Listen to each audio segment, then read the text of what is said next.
What if I told you muscle is one of the primary sites for insulin resistance? Skeletal muscle is the focal point, it's the pinnacle, not the periphery. I want to just get down to the basics about why muscle is the most overlooked organ when it comes to our health, why it's overlooked when it comes to our metabolic health and obesity, and it's in how it impacts everything from how we regulate our blood sugar to how well we age, and why it's such an important organ when it comes to longevity. So talk about why it's important to our overall health and why it's important to longevity and why it's been this long forgotten organ. Yes, skeletal muscle. And when we think about skeletal muscle, that is the muscle that we have under voluntary control. You can go and exercise, you can think about it, and you can contract it. Now, skeletal muscle is the most underappreciated organ. That's right. It is actually an organ system, despite the fact that we think about it as it relates to locomotion, as it relates to exercise. It's so much more significant than that, even though, of course, that is of critical importance. Skeletal muscle is the organ of longevity. And I can't wait to tell you about what I mean when I say that. It is our You don't have to wait. You can get right into it.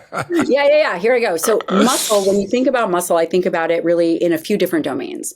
Number one, as it relates to diseases of aging that we're seeing. And when I say diseases of aging, I'm really talking about metabolic disease and then subsequently sarcopenia. So metabolic disease for the listener, we're really talking about type 2 diabetes, obesity, components of cardiovascular disease, Alzheimer's, which we talk about is type 3 diabetes of the brain. And overall, insulin resistance, which is the hot topic. And insulin resistance simply means that your body requires more of an output of insulin from the pancreas to move glucose into the cell. Now, we're like, well, what does this have to do with muscle? Yeah, exactly. I will get to that. What if I told you that muscle is one of the primary sites for insulin resistance? Yeah. If we believe that insulin resistance is at the heart of these diseases that subsequently cause type 2 diabetes and then obesity, then really skeletal muscle is the focal point. It's the pinnacle, not the periphery. So from a very tangible aspect, skeletal muscle is the site for upwards of 80% of glucose disposal, meaning the carbohydrates that you eat, the primary initial site of disposal is skeletal muscle. It's also a primary site for fatty acid oxidation. You know, you and I were talking. You and I were talking earlier about mitochondria. We think about fatty acid oxidation as a way of generating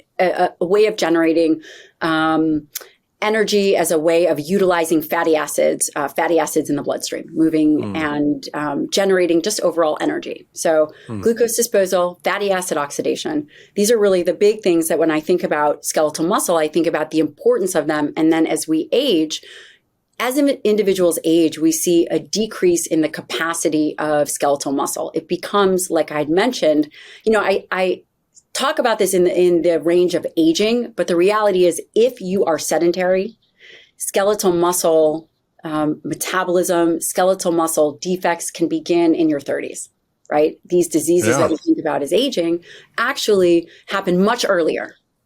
And the concept that a sedentary, in the data, in a lot of the research, it says sedentary, healthy sedentary, there's no such thing. I don't know where it says that. I haven't read that. It does. You will see studies that say this is a healthy sedentary population. And this is what this study has done. And the reality is our bodies, the homeostatic mechanisms in our body were designed for physical activity. Our genes, the way in which we utilize nutrients, all of this was designed to piggyback off of skeletal muscle metabolism and use. We had to use our bodies to survive, right? We had to lift stuff, run, catch stuff, kill stuff, hunt stuff. Yes. Pick up stones, logs, right? Right. So that's basically we don't do anymore. Yeah. So we don't do this anymore. And one of the primary defects, I believe all of these issues really start to begin in skeletal muscle decades before we start to see elevations in blood sugar, decades before we start to see issues with insulin resistance, because for a period of time, when we're young, we're able to really leverage our youth, right? That wave of youth to be able to account for some of these excess carbohydrate consumption, excess calories.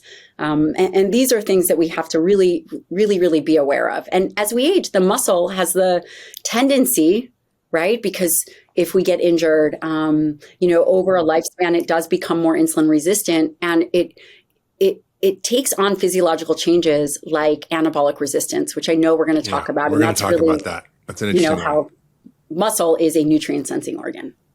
Yeah. So we're going to get to anabolic resistance, which is basically the idea that as you get older, it's harder to build muscle. So there's hacks you can do to fix that problem and stay well muscled well into your late life, even over 100 years old. So we're going to talk about that. I met a guy in Sardinia named Pietro who was 95 years old. The guy was so fit. I was like, holy cow, this guy's like climbing up and down mountains, herding his sheep. And I'm like, this is just incredible, because you don't see this kind of physical fitness in the average 95-year-old in America. Right. It doesn't mean it's not possible, but it's really interesting. And so one of the things I want to get into is this whole idea of protein. Somehow we've gotten off track when it comes to understanding protein in this country. There's recommendations based on dietary guidelines about how much protein we should eat. It doesn't really talk about the kind of protein or the quality of the protein or where it comes from or what it does to your body or how it works metabolically. But it's really a really important thing to understand the history of protein recommendations and why they really are not meeting the needs of most people today. Yeah, I think that is a really, really great place to start. And before I came on here, I pulled up a couple stats for you because I know you love stats. And I want to say that when we talk about aging, we have to think about what actually kills people. And for 65 years and older, the leading cause of death is a fall. So I'm just going to say that that's the leading cause of death. And that really directly relates to skeletal muscle. Yeah. Next, we have to think about 50 or so % of women over the age of 50 eat less than the RDA of protein, which is 0.8 grams per kilogram. So that's wait, stop there. 50% of women don't eat. Over the age of 50. It's actually over the age of 50. This is actually 52%. So 52% of women over the age of 50 eat less than the RDA, which is 0.8 grams per kilogram. Okay, so the RDA means what? Because people think that's all the protein they need is what the RDA says you need, but that's not actually true. That's not actually true. So protein, the RDA for protein is a recommended dietary allowance. Now, that is 0.8 grams per kilogram. And that number hasn't changed, by the way, since the 70s. Yeah. So that means one of two things. Number one, we haven't had any new research come out that perhaps would mean that the recommendation should or should not change. Or number two, protein in and of itself is really a ignored macronutrient, and fat and carbohydrates have really taken over the limelight. So it's one of two things. But the RDA, just basically my understanding of it is it's basically the minimum amount you need to not get a deficiency disease. So how much vitamin D do you need to not get scurvy? 30 units. How much do you need to not get osteoporosis and have good mental health and immune function? Probably 4,000, right? So that may be 10 times that amount. I mean, I don't think you need 10 times the RDA of protein, but what's at the heart of that RDA? Because I think that's key to people. Because they say, at 0.8, that's easy to get. Right. And let's leverage that. So 0.8 grams per kilogram is really the bare minimum to prevent deficiencies. And this was based on these old school nitrogen balance studies. And it was originally for animal husbandry to figure out how much protein was needed to grow or raise an animal, right? So what was the cheapest way that they could do it with the highest amount of carbohydrates, the lowest amount of protein to still have some minimal growth and turnover for that animal. Then, so number one, it's not an optimal number, and it really is based on the bare minimums. When they started looking at humans, they looked at 18-year-old men. And this was really during wartime is when a lot of the discussion really picked up. And by the way, nutritional controversies and dietary protein recommendations have been a source of contention since the 1800s, right? So this has been something that has been going on for quite some time. Now, I will say that the recommended dietary allowance is the bare minimum to prevent deficiencies. So what does that translate to someone who is listening? Well, as you said, for some of the other micronutrients, vitamins and minerals, let's take vitamin C, for example. The vitamin C recommendation is 60 milligrams or so a day. That is the minimum amount to prevent deficiencies. Scurvy, yeah. So the second Mark gets sick, I guarantee you he's taking 1,000 milligrams. Yeah, or more. On the flip side, you know what I mean, right? Like maybe more, maybe less. But on the flip side, when someone is going through, say, a catabolic crisis, or let's say they hurt their back, or, you now have pneumonia or some injury, or say you're just not feeling well, the individual doesn't think, oh, well, I'm going to bump up my protein because that's going to help my body recover. It's going to help my immune system. It's going to help with all the tissue turnover that I need. And this is a really big, important flaw of our thinking, in that for every other nutrient, we think about the RDA as a minimum, everything else. So when we think about 150 grams of carbohydrates, or when we think about a fat, we always think in terms, and I say this in absolutes, perhaps it's not in absolutes, but it's really thought about as a minimum for everything else except for protein. And I want to lead into something else. So there's something called the acceptable macronutrient range. And right now, that recommendation for protein is between 10 and 35%.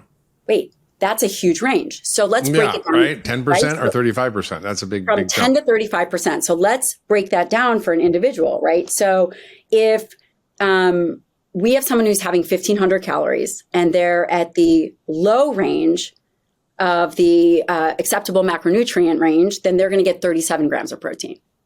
Okay, so they're meeting, right, and then they're now meeting their need. But then if they're at the high end of the range, 35% or so, they're going to get 131 grams of protein. Yeah, that's a big range.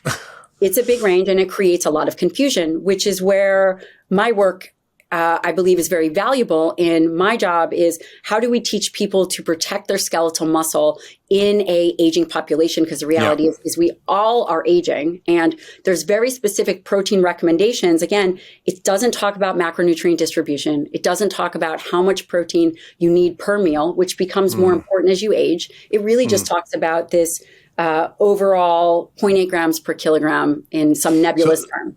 Yeah. So just to sort of summarize it, basically the idea is that these protein recommendations are old. They haven't been updated, and they are reflective of the minimum amount most people need to not get a protein deficiency, not the optimal amount necessary to build muscle. And it doesn't reflect what you need at different stages of your life, which are changing, right? And it doesn't talk about the quality of the protein. So let's get into talking about what matters when it comes to eating protein to build, preserve, and keep your muscle healthy. Because that's something that most people don't quite understand. They go, I think I'm eating a low carb diet, I'll lose weight, or I'm going to have a higher fat diet, I'll be good for keto. But like, what actually is going on with the protein that we truly need to build muscle? And I've learned a lot about this from you in terms of how much you need per meal, what the amino acids are that are relevant for building muscle, where they come from, and address some of the controversies there. Because I think we're in a lot of myths around there about dietary protein, and there's some pretty strong opinions out there. I mean, just in terms of the I agree. Kind of vegan world, there's some very powerful movies out there that are, seem to be very scientific, like What the Health and Game Changers, that would make you believe that you should be able to get all the protein you need from plants, and that actually is a better source of protein, and that it works just as well. And then you could, basically lift up a car and look like Arnold Schwarzenegger by eating vegetables and beans and grains. But you have an issue with that. So I'd love you to sort of break it down for us and help us kind of navigate some of these myths and figure out what the truth is in the sciences. Yeah, certainly. So when we talk about protein, we're really talking about amino acids. And for humans, we're looking at 20 different amino acids, 9 of which are essential. An essential amino acid means that you must get it from the diet. You must eat it. And these amino acids are needed in different amounts. And one of those amino acids is particularly important in building muscle. And by the way, the body requires all amino acids to build muscle, not just the essential. We really need all the amino acids. And out of the essential amino acids, we're really talking about, from my perspective, are the branch chains. And that is leucine, isoleucine, and valine. The branch chain amino acids simply relate to the shape, the structure of the amino acid. And this is where protein quality, that concept of protein quality, comes in. protein quality is not a questionable term. It's not an emotional term. It strictly is hard, fast biological numbers, right? It's I'm 110 pounds. I'm 5'1". These are my numbers. Protein quality is determinant on these limiting amino acids, these essential amino acids. When we think about what we consider high protein and good, high quality protein, we're really looking at, again, these leucine, isoleucine, and valine, and these essential amino acids. And they are highest in animal sourced foods. What becomes so important, it doesn't mean that you can't get it from plants. You absolutely can. But I remember calculating quinoa numbers because that quinoa was a big deal. And it came out where quinoa was really important for protein. And this was a great source to get your protein. And really, you're looking at 6 cups of quinoa based on those essential amino acids, and specifically the branch chain would equal 1 small chicken breast. Because again, okay, 6 cups of protein. 6 cups of quinoa for 1 small chicken breast. Which is probably over 1,000 calories compared to like 200 calories for protein from a chicken. It's carbicide, right? So it becomes carbicide. So carbicide. I never heard that word. What is carbicide? Yeah. These are very important conversations because the narrative is so loud, And by the way, I have to say the high quality proteins like red meat, the consumption is down 40%, by the way. And we right now eat a 70% plant-based diet right now as is. It doesn't mean it's not ultra processed and processed foods, but the reality is 30% of our diet comes from animal-based products, where, by the way, is where we get the most nutrients, the most iron, most high quality protein. So again, when we think about protein, we have to have a discerning eye and a discerning thought in the way that plant protein simply structurally is different than animal protein. And plants make a appropriate amino acid profile for plants, and animals and animal products make an appropriate amino acid profile in the appropriate amounts for animals. Yeah. So, kind of what I've come to understand is that if you want to build muscle, you need to eat muscle. Would you agree with that? You do need protein to build muscle. You do need also exercise. You need resistance exercise. No, I just back up a little bit. What I'm asking is, you can eat like a grain or a bean, which has some protein, but if you really want to build muscle, you need to eat other muscle, right? Which is chicken, fish. Chicken, fish, beef. Those are muscles. Those are animal muscles. Yeah. So the data would support. So Stu Phillips, who you've had on podcast, a very fine scientist. He recently did a study, and what it showed was that the strength and muscle gain was similar in younger adults as long as protein amounts were equal. Now, that doesn't mean that we're talking whole foods, but we're talking about leucine quality and protein amounts that are equal. So could you do it with plant-based proteins? I always try to have scientific integrity in anything that I'm talking about. Do I think that you could build muscle purely on a plant-based diet? Yes. Do I think that that would be optimal? I don't. Do I think that if you are looking for a whole food diet and we have to move beyond just the macronutrients, things like creatine, iron, zinc, carnosine, and serine, all these food matrix components, I think all those things you mentioned, by the way, are things only found in animal protein. Correct. Yeah. Creatine, serine, carnitine, right? Carnitine is actually carnivore. That comes from, right? And the next question is, why is it so divisive, right? You and I, Mark, have been in this space for a long time. I would say 10 years ago when we first met, I don't even think people were arguing about this, at least not on any large scale. Yeah, for sure. And I think so. So let's go back and unpack this a little bit, because I think, what you're saying is really important. There are certain amino acids that are found in higher concentrations in animal protein that are critical for activating muscle synthesis. In order to start the process of building muscle, you need to eat a certain amount. And I think what I've understood is about 2.5 grams of leucine per meal to actually activate the switch to turn on muscle synthesis. Yeah. So if you don't eat that, it tends to turn into just a source of calories, which is terrible, but it's not building muscle. Is that accurate? Right. That is accurate. So what you're talking about is something called... And by the way, what you're saying is in order to get that much leucine, you need to eat 6 cups of quinoa. or 4 ounces of chicken. Right? Yes, 3 ounces of chicken. Yes, it's just not feasible if you are going to try to do it through a whole food based way in which you could do it. Could you do it through soy and other plant isolates? You can. I have concerns over plant isolates over a long period of time. Again, I have no. So what you're saying, when you mean in English, is if you're eating processed protein powders that come from and plants, they don't from exist pea in and soy, doesn't exist in nature. Yeah, and they're jacked up often too. Yeah, they just don't exist in nature. And over the long term, that concerns me. And again, I just want to say that I'm not against anyone who wants to be vegan or vegetarian. It's completely personal choice, but you can't say that it's healthier for you. And when we are talking about building muscle, the key amino acid really, as you had mentioned earlier, is leucine. And leucine is that branched chain amino acid that is high in things like whey protein and animal. So for every 30 grams or a little over 4 ounces of beef or something like that, you'll get 30 grams of leucine. Or chicken. 30 grams of protein, not 30 grams of protein. Yes, pardon me. 30 grams of protein. You'll get 2.5 grams of leucine, which really works as a switch, especially midlife. When you're younger, you could get away with a little bit less protein, but when you are older, I like to think of a practical application of 30 grams of dietary protein, 30 grams meaning a little over 4 ounces, to get a robust leucine hit. So what happens with leucine? Yeah. So just to clarify a little bit, just before you jump into that, to clarify, what you're saying is if you want to be vegan, you can do it, but you need to supplement the amino acids either as an amino acid supplement or with protein powders that are jacked up with extra branched chain amino acids, that you can't just do it with plants alone and eat the quantity of food that's going to require you to that it's going to require you to do to actually build the muscle. Is that accurate? It would be very difficult. That is accurate. And it would be very difficult. I can't eat 6 cups of quinoa. I don't know about you. Yeah. And then if we translate that over to a younger person. or even 2 cups of beans, right?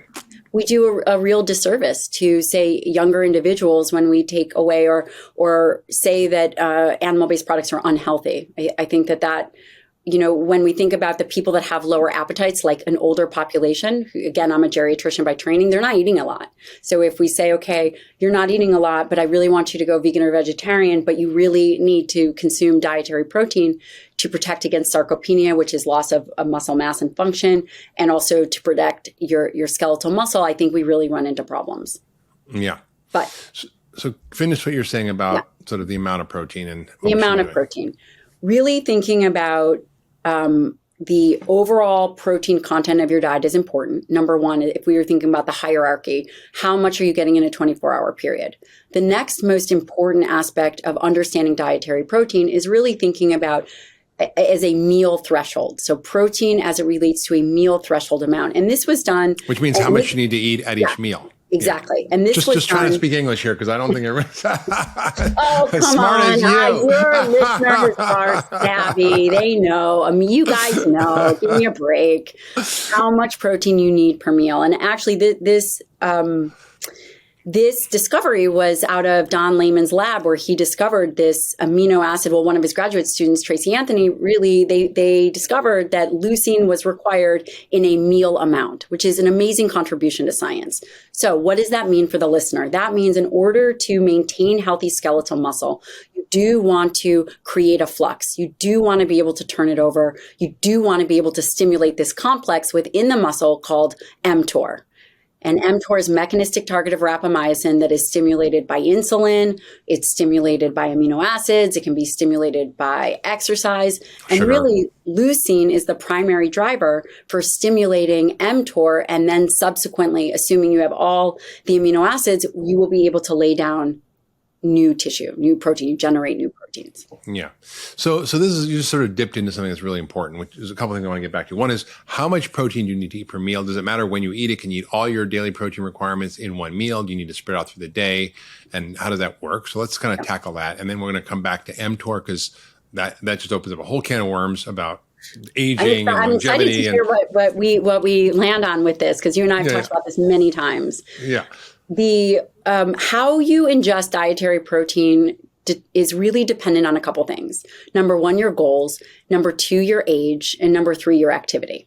Okay. Mm-hmm. When I think about dietary protein, and this is what I have seen in the literature, this is what I've seen from, again, my longtime mentor, we collaborate and put together these protocols, is the first meal of the day, whenever you have it, is the most important. Whether you're having it at 8 in the morning or 11 or noon, the first meal after an overnight fast, when you are in a, quote, catabolic, which means a breaking down state, is the most important meal. That is the primary meal to get dietary protein correct, no matter what your goals are. Again, this is my opinion that, and this is what we've seen in some of the studies and our work together, Dawn's and mine work together, is that first meal of the day is most important. The reason is you're coming off of an overnight fast. Your skeletal muscle, which again, skeletal muscle is the voluntary muscle control, like, are you jacked and tan, what your biceps are.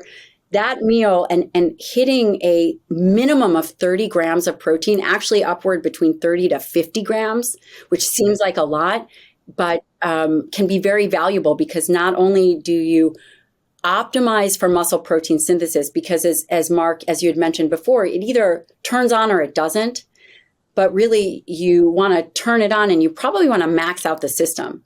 And to max out the system, you want to push that leucine number threshold up a little bit higher. So between 30 and 50 grams, that first meal of the day is most valuable. And that's also the meal I tend to have a lower carbohydrate amount in, because I really want to focus on dietary protein. Again, can you add carbohydrates? You can if you're training, if it's within your macronutrient range, you totally can. So this totally explains why 93% of Americans are in poor metabolic health, because the average breakfast in America is a disaster, right? French toast, pancakes, toast, cereal, bagels, muffins. I mean, the sugared coffees people have. I mean, I think people are using a ton of oat milk these days, and people don't realize that oat milk has juice. It's called oat juice. I refuse to call almond milk almond milk. It has to be almond juice. You have to call it almond juice. So ridiculous. And it's so high. I mean, some of them are better in terms of their carbohydrate level, but it's like, an oat latte, you think, I'm doing something healthy, but actually you're just taking a big load of sugar. Right. And so I think that's a big disaster. We don't have typically high protein breakfast in America. You might have, steak and eggs and bacon if you're, a cowboy, but it's like a pretty unusual to be eating that. And eggs have gotten a bad rap. So people think, I should stay away from eggs. So this is another really good point that you bring up, is that it's also, so the dietary protein to stimulate muscle, but also the subsequent nutritive effects of the amino acids. So dietary protein also will decrease hunger. And there's been fMRI studies that will show that those individuals that have a higher protein breakfast are much less likely to crave later on in the day and or go to the high satiety, highly palatable foods like you had mentioned for breakfast, like the French toast and the donuts later on in the 3 o'clock afternoon when everyone is going for it. Right. So basically it helps regulate your appetite. It builds muscle. It prevents you laying down fat.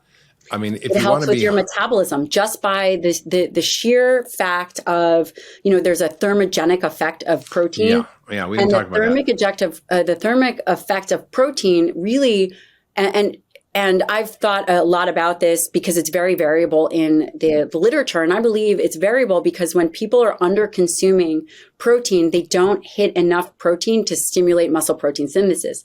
When you hit enough protein to stimulate muscle protein synthesis, that's where you get that real thermic effect of food, where it actually takes energy. Yeah. So this is a really important concept. So basically, some foods take more energy to metabolize. Or utilize, right? And that's what I mean by metabolize. So utilize. In other words, you have to process protein, and it actually uses more energy. I wrote about this in Ultra Metabolism like almost 20 years ago. And I cannot believe it's been that long, but yes. And that was so clear to me that if you eat protein, you actually get this thermic effect, which is kind of like a bonus. You could literally lose pounds and pounds and pounds simply by choosing more protein calories than carbohydrate calories. And what's really interesting is that, and this is Stephen Simpson's work, and that's the protein leverage hypothesis. And basically, what he reported that was reducing protein from 18 to 13% of the diet, which is not a huge. So you're talking just a few percentage increase, or a few percentage decrease from 18 to 13%. That this can lead to a 10% increase in overall calorie consumption. The body will drive to eat dietary protein. There is a driver because we need it. Again, it's essential. Carbohydrates are not essential. Fat, there's some fatty acids that are essential, but protein is arguably the most important macronutrient for aging and longevity and muscle health. Yeah. So just to kind of summarize, basically quality matters. You need to have either jacked up, processed vegan protein powders to meet the needs, particularly as you age, with extra leucine, which, has problems in and of itself when you're eating a processed food, and who knows what that's going to do to us. 2, you need to make sure you have plenty of protein in the morning after your overnight fast. 3, it's good to spread your protein out throughout the day. And 4, we need more protein than we thought. More probably like 1.2 to 2 grams per kilo. So like for the average person, you say 30 to 50 grams. What is that? That's like 3-4 ounces of chicken, 6 ounces, so it's about 8 4 ounces of steak. So for 1 gram, for 1 ounce, there's about 7 grams of protein. So, So if you want a 50, you need like 7 or whatever, right? Yeah. So 7. Yes. So exactly. Yeah. And this is where, again, you can use yogurt, you can use eggs, you can use whey protein. Can you use some plant-based sources as long as you're having a higher quality protein? You can. But again, it's just making sure that you're meeting that amino acid threshold. And it's just much easier to do with animal products. Could you do it from a whole food vegan diet? Probably. Just the amount of food that you would consume, it would require a lot of activity. Yeah. One of the things I've found very effective is I do my workout in the morning and then I use goat whey. And I can get fairly high concentrations of protein using goat whey in a shake. So I tend to use this goat whey, one, because I think it's probably got less of the one casein that can be in regular goat whey, because there's still some casein in whey, and because it's likely to be more regeneratively raised and so forth. So I think there's reasons I do it. I tolerate it better. I don't have any issues with it. If I have regular whey, sometimes I have issues with it. Do you think whey protein is really a good hack for people? I do. And is it good as you age? I do. And we know that there is a lot of research out there utilizing whey protein with older individuals. It's interesting. I say older individuals. Is that defined as 65 or above? Or, is it perhaps? I'm going to be 63 soon. So this older is like 90, I think, Right. So whey protein is really good because it also has immunoglobulins. There's other food matrix components to whey above and beyond just the macronutrients. But, again, we don't really eat for protein. We eat for those amino acids. And that's where the guidelines have gotten wrong, because if you look at the label, you look at the back of a label and it just says protein, but it doesn't say the amino acid profile. It doesn't say the quality of the protein. So long story short, yes, whey protein is very valuable. And I think it's a great, quote, hack for an individual, for sure. And it's really easy to tolerate and use. It's a great way to get protein up. So I want to touch on a couple of things. One thing next I want to talk about is mTOR. And then I want to talk about this controversy about meat being bad for your health. Like, it could be good for your muscle, but is it bad for your health? And is it bad for the environment? So yes. I think most people, believe that meat is unhealthy. And I think I see this over and over because I get asked about this all the time. And I think the general consensus out there in the public is, and I think part of this is due to very good PR campaign by certain subsets of the population who believe that eating meat is bad for you and bad for the planet. Right. So that's really important. Now, ethically, if people have a moral issue around killing animals, I have no problem with that. And I have many Buddhist monks as patients. That's okay. I don't have any discussion about that. But in terms of the science around planetary health and human health, I want to get into that. But before we do that, I want to kind of keep on this track of aging. And like I said, I just finished my book called Young Forever. And it was so clear to me that maintaining muscle mass as we age and preventing sarcopenia is so key to maintaining our metabolic health, our sexual health, our hormonal regulation, our brain health, and our functionality and our ability to do whatever it is we want to do as we get older. So the question that keeps coming up within this community is, and I see a lot of actually longevity experts, like the top scientists, talk about how you should be vegan in order to promote longevity. And it's sort of shocking to me because they're saying they want to do this because it induces autophagy. It doesn't stimulate mTOR like traditional protein. Now, mTOR is this switch. I call it one of the longevity switches. It's a nutrient sensing switch for those listening that detects the amounts of amino acids and sugars in your blood and then responds to those. If there's none, it actually inhibits mTOR, which then starts this process of self-cleaning called autophagy, which is essentially the idea that we're going to live longer if we can have our recycling and cleanup crew working more often. And I agree that's really important. But at the same time, what do you think is more important, having muscle mass as you age? Well, I think it's a false argument, right? It's a false argument because you don't have to choose. I don't think you have to choose. I think you can live and eat in a way that stimulates autophagy and also eat and live in a way that increases mTOR activation to build muscle. So it's like you need the demolition crew and you also need the construction crew. And so, so let's talk about that from your perspective about this sort of controversy about limiting protein and particularly animal protein in order to inhibit mTOR, which is key to aging. And it's true when you inhibit mTOR through whether it's calorie restriction or whether it's through rapamycin or other strategies, it actually does extend life and address a lot of the diseases of aging and the hallmarks of aging. So can you kind of walk us through from your perspective as a muscle-centric scientist and physician? And a trained geriatrician. And an expert in longevity and aging. Okay, so let's you mentioned. By the way, for those of you who don't know, Washington University is like one of the top medical schools in the world. So you might have heard of Harvard and Stanford, but WashU is right up there.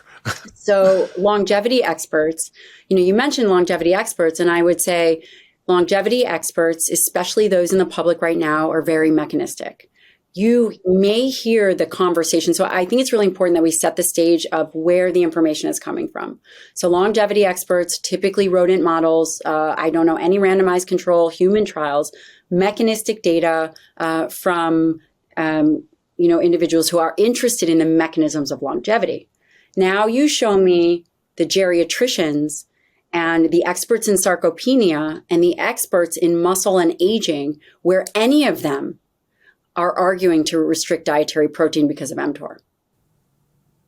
I would say none of them would say that. And I would say that there are multiple randomized controlled trials that support optimal dietary protein above and beyond the RDA.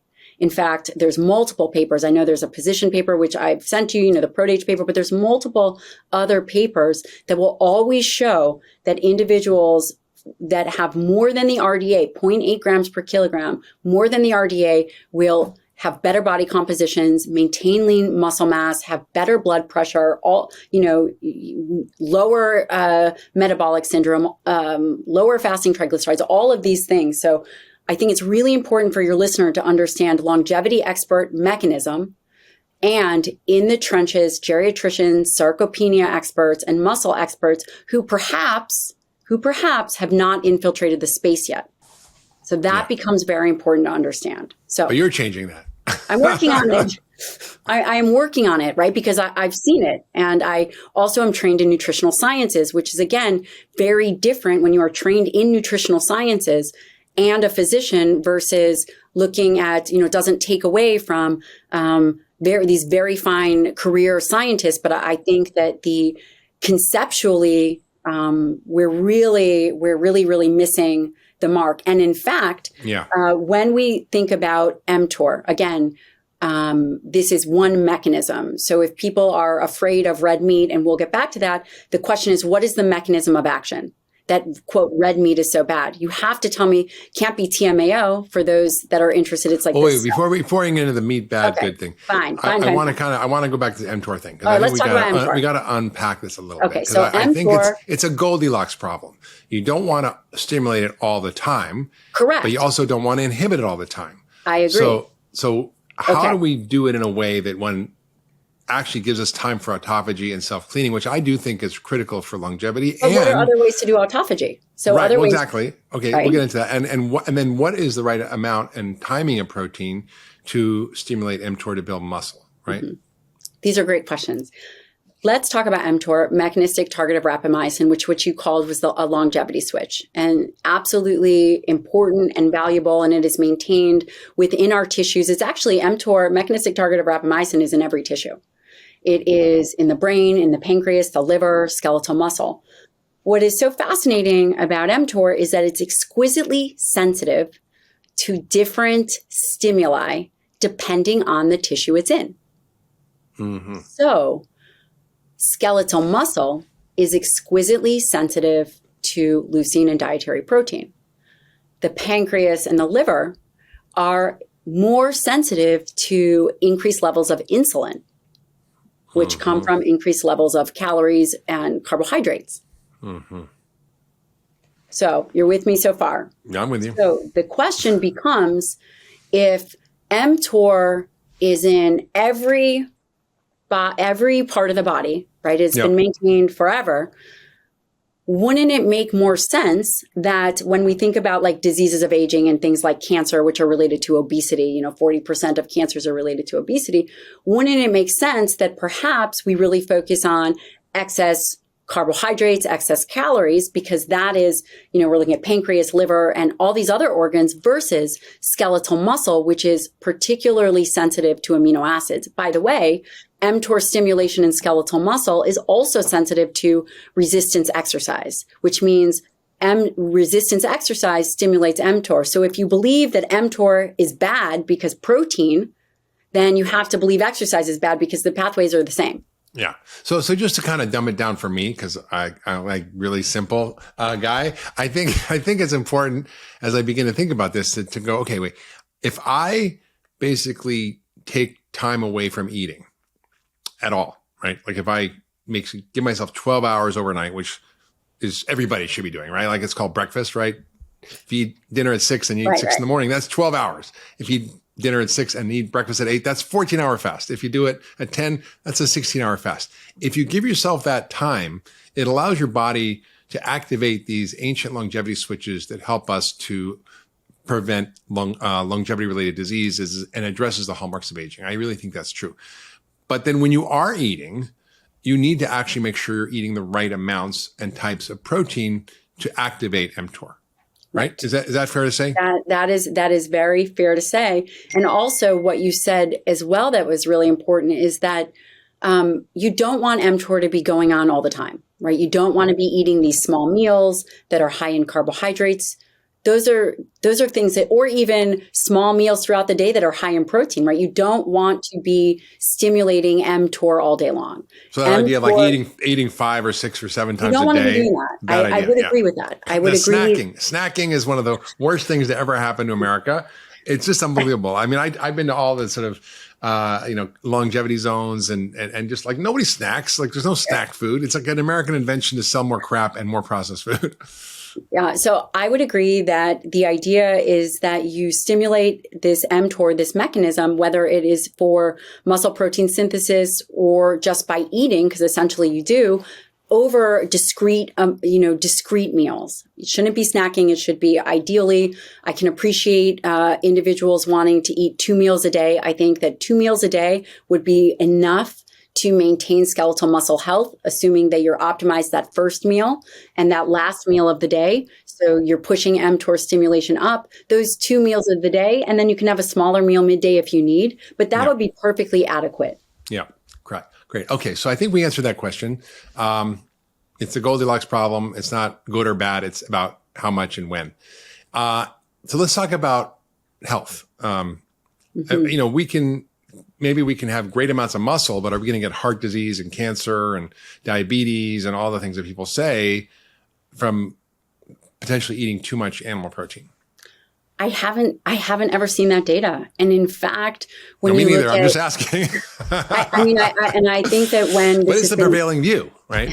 It is. But when you actually look at, say, the risk ratio or their hazard ratio, let's say you were to look at the risk ratio of disease and cancer or meat and cancer, they're insignificant. So in order for something to be significant, it has to have a risk ratio above 2. And none of the data supports that. It's just not significant. And I think I think the things that we know that can really affect health span are smoking, obesity, a sedentary lifestyle, style versus something that is so nutrient dense like dietary protein. We've really missed the mark. And if people are concerned about autophagy or proteostasis or mitophagy, there are other ways to do it while protecting skeletal muscle, like you said, through exercise, through calorie restriction. These are means, or even cyclical protein restriction. These are means to perhaps augment, quote, these buzzwords like autophagy. But, as we age, we have to be very careful. You are up against a lot. And the reality is you have to plan for collision with the enemy. And the enemy could be an illness. The enemy could be something that is outside of your control. So you must really optimize for skeletal muscle mass. You must do strength training. And, the only way to improve muscle mass health is through exercise and dietary protein. Mm-hmm. So basically that's the key. You've got it not just, the way I explain it to people is like, if you want to make soup, you need to put all the ingredients in the pot, but then you got to turn on the heat. So basically the heat is exercise. If you put all the protein in a pot and you don't do any exercise, it may not have the benefits you want. It'll still help to some degree, but I think the key is the timing of exercise and the kind of exercise that we're doing. And that is really critical to muscle health. So strength training, resistance training is so key. Also, interval training, which is really jacking up your intensity so that you kind of stimulate your mitochondria to function better. So that's really key. Let's just talk about protein quality for a minute, not in the view of vegetable or animal protein, but even within animal protein. Are they all created equal? Is a grass-fed cow or a feedlot cow the same, or a wild animal the same as a feedlot cow or a grass-fed cow? And what's your perspective on the quality and where we get our animal protein from? I will say that there are poor practice. Well, number one, we have an entire globe to feed, right? So the reality is we have a lot of people to feed. So I want to say that. So I while we're talking about dietary protein, the quality, I acknowledge the fact that we are very lucky to have the capacity to eat high quality protein. When it comes to the majority of cattle, the most cattle is raised from small farms. It just is. The reality is the majority of cattle is from small ranch farms. And then the next question is, grass-fed versus or conventional feedlot raised. And I would say typically the animals go to feedlots for finishing. From a dietary perspective, am I concerned? I am not necessarily concerned from a nutrition perspective. I think the high quality protein would rank number one. And I don't want people who say financially are, struggle. I want them to eat high quality protein. So whether it's conventional or organic, I'm okay. Again, maybe there's a difference in omega-3s. That might be variable. But again, maybe you're not eating beef to get your omega-3s. Maybe you'll take a supplement. The next question would be, of course, then we think about regenerative farming and how can we contribute to that? And that's all very valuable. But I really want to have the listener in mind is that, these kinds of meats are very expensive. So for now. Yeah. Yeah. Just like, my first calculator was over $100 and my first computer was $3,500 for 4 megabytes of hard drive and 1 megabyte of RAM. So I think we'll get there. And I'm working a lot in the food system and to kind of support regenerative agriculture. And I think it's going to happen, but it's just going to take time. So I want to get into the conversation that you're really creating, which is why we need to shift from an obesity-focused narrative about medicine, weight loss, and move to a muscle-centric version of our thinking about medicine. And it's a very different idea than most of us were trained in. We talk about weight loss. We talk about, the idea of getting fat off our body, but we don't talk about muscle as part of this issue. And it's super important. And if you don't address that, you basically will lose muscle as you lose weight. And then your metabolism will be slower, and then you need less calories. So you get in this vicious cycle if you don't understand how to preserve and maintain or even build muscle as you're losing weight. So can you talk about the whole idea of muscle-centric medicine? How do you come up with it? What does it mean? And how does it influence what we have to do, what we have to eat, and how we have to exercise?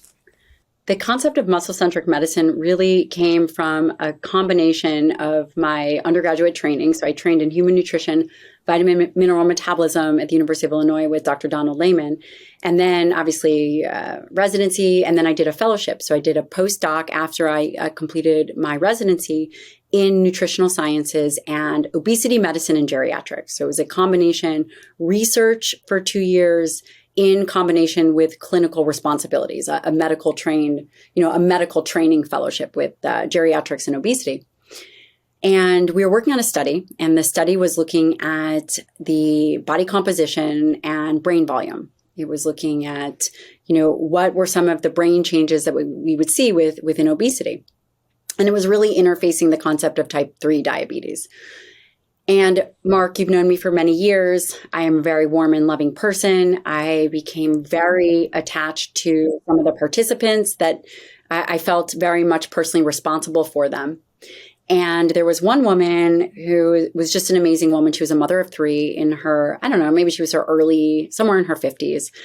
And she was the typical mom who had put herself last and her 3 children first and her husband first and had struggled to lose 20 pounds her whole life. So she was going through that cycle exactly what you're talking about. And she was one of multiple patients that I had seen like this, right? So I was also running an obesity clinic that we met once a week and we weighed everybody. It was like a whole thing. And I imaged her brain. We did an fMRI study of her brain, and her brain looked like the Alzheimer brain patients that I was working with. So this was obesity, and I felt at that moment, I had this aha moment. I felt that I had failed her.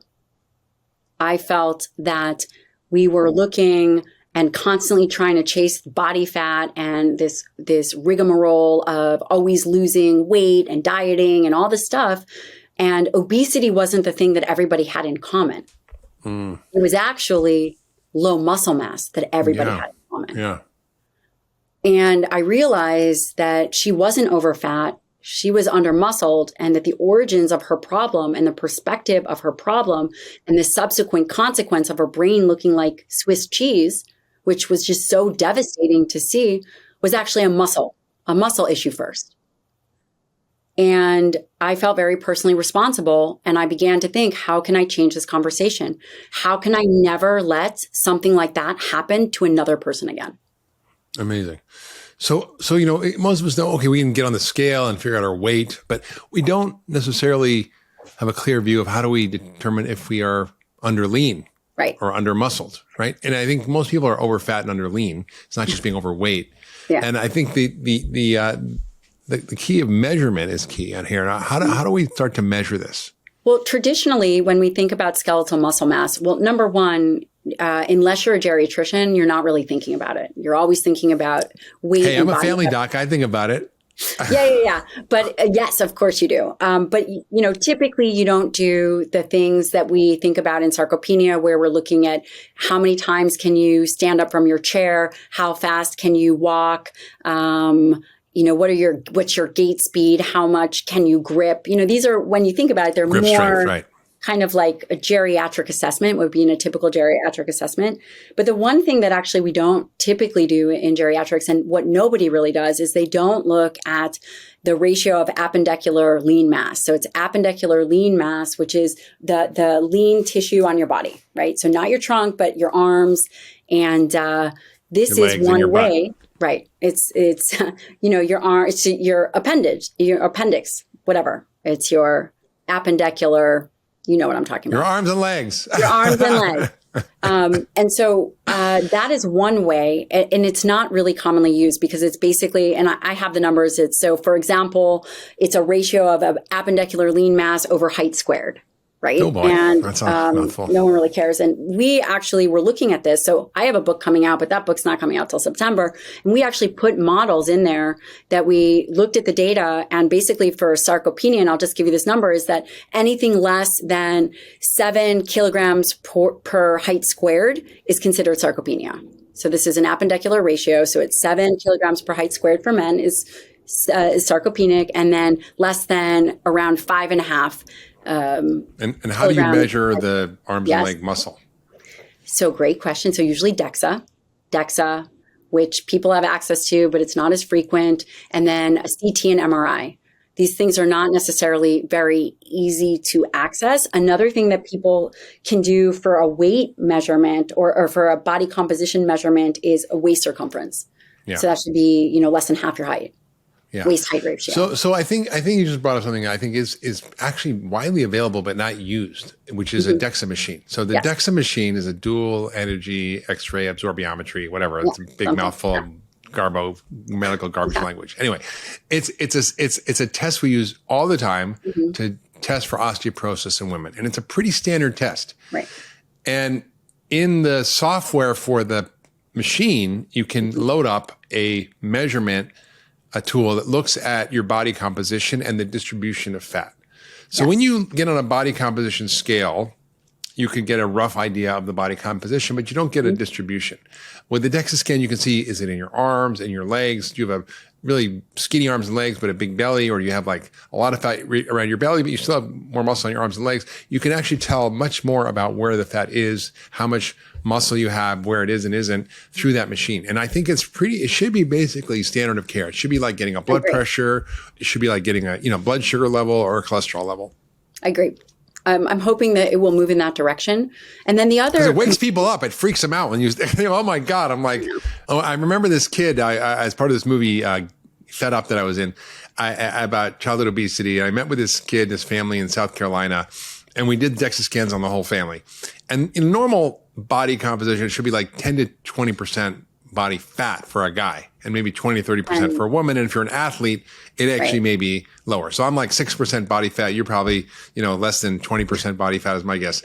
Maybe you're like 3%. I don't know. And this kid was like 50% body fat. Right. And he's like, am I going to become 100% body fat? I'm like, no, you have bones. You have some muscle. Right. It's like, yeah. And so it was a shock, and it got him awake to what was happening in his body, which you often, need a little kick in the pants to think differently about your health. But I've seen this happen to people. So I encourage people to seek it out and find somewhere to get a DEXA scan, which is, most imaging centers, most hospitals, most clinics that do this actually have it. You just have to check and see if they have that program for the body composition. And we do that for every patient. We do that for every patient. We think it's really valuable. And the other, so you make a really good point, is how much muscle is enough? I don't think that we know that. I think that is still a nebulous concept because muscle is very difficult. It's not homogeneous. It's not all the same kind of tissue, really like fat tissue, whereas muscle has different fiber types depending on your genetics, depending on what you've done. So the tissue isn't uniform, much like fat tissue is. So it's more difficult to assess and look at. But eventually, I think that we will move to, at least I hope, ultimately, at least once a year, we'll do an MRI or probably an MRI of body composition. And the other thing I just want to mention is you really want to be aware that, there's this concept that being overweight, you carry more muscle. It doesn't mean that it's healthy muscle. Fat can infiltrate into muscle. Yeah. And when like I call it a ribeye steak versus a filet mignon, right? Exactly. So that's another aspect that becomes very difficult. And then the other thing you mentioned about being under muscled is we have to think also about those physical performance and strength measurements. And that can be different for anyone. And, not necessarily the grip strength or, how long you can hang, but really determining, okay, what is your baseline squat? Can you do that? Or what is your baseline leg press or some kind of marker, how many push-ups you can do, but also getting in line with knowing yourself and tracking yourself and seeing if there's improvement. Yeah, for sure. I read a study recently that if you can do 40 push-ups, your risk of heart disease was dramatically lower, right? I couldn't do 10 when I was 50. Now I can do like 75 or 80 at 100. We're going to do a push-up challenge. I did a push-up challenge with our friend Sean Stevenson. He beat me, but it's okay. Of course. Well, I mean, he's a crazy man. He's a beast. So I want to finish up by asking you what your daily routine looks like in terms of diet and exercise, and how someone with your level of knowledge and expertise shapes their diet and their day to build muscle and have a muscle-centric life. Right. I thank you for this question. I fast most of the morning, and I'll eat around 11:30, and that will be, I'll eat, say, cottage cheese, or I'll have some 30 gram of protein meal. I'll have cottage cheese. Maybe I'll have some Greek yogurt. Is it after your workout or before? Oh yeah. So I don't eat after I work out. I train heavy 3 days a week. So I train heavy 3 days a week, and I typically do legs. I'll do some kind of full body movement. Maybe it's kettlebell swings or pull-ups, something like that. But I really focus legs heavy 3 days a week. I've been getting back into CrossFit. I've been going to a place called CrossFit Stealth. So I'm just waiting to hurt myself again. I think last time who knows? Now that my book is done and my babies are almost 2, back into CrossFit, and I'll do that once a week. I like to kind of do some of that metabolic conditioning. So that would be a day where I would do some kind of high intensity interval training. So that's 4 days a week. And then I'll do some kind of zone 2 cardio training 2 or 3 days a week. But do you eat after you work out? I do. So the protein you're talking about is after you work out? The protein, yes, but it's not immediately after, right? So again, it's depending on your age, it can be within a 24-hour period. I think where individuals really benefit from dietary protein after they eat is depending on if they're older or not. Or, really, I think the data would support if you're younger, as long as it's in a 24-hour period, it doesn't matter. Then it doesn't really matter. But as you get a little bit older, or if you are what does older mean? I know. 40, 50, 60, I don't know. 70? I don't know that answer. Yeah. But also, I also think that there's some room that if you're sedentary, so if you are younger with older muscle, and I say older muscle, and I say this lightly, like obese muscle or possibly impaired or having low-grade chronic inflammation, I think that there would be no reason not to eat. So let's say you have a lower anabolic response, which simply means that it's more difficult for you to build muscle. I think if you are one of those people training hard and then potentially not stressing about having protein after, but if you can, it would be it could be beneficial. I think this is a really important concept, in that if you don't have time for the concepts that we're talking about, so if you say you don't have time to exercise and you don't have time to eat dietary protein, then you better have time for sickness. If you love that last video, you're going to love the next one. Check it out here. There is an association with vascular disease. It can cause plaque buildup, and that can cause, if the plaque is building up around the arteries around the heart, that can cause a heart attack, or in the arteries leading to the brain, it can cause a stroke. So for some people, it's something that's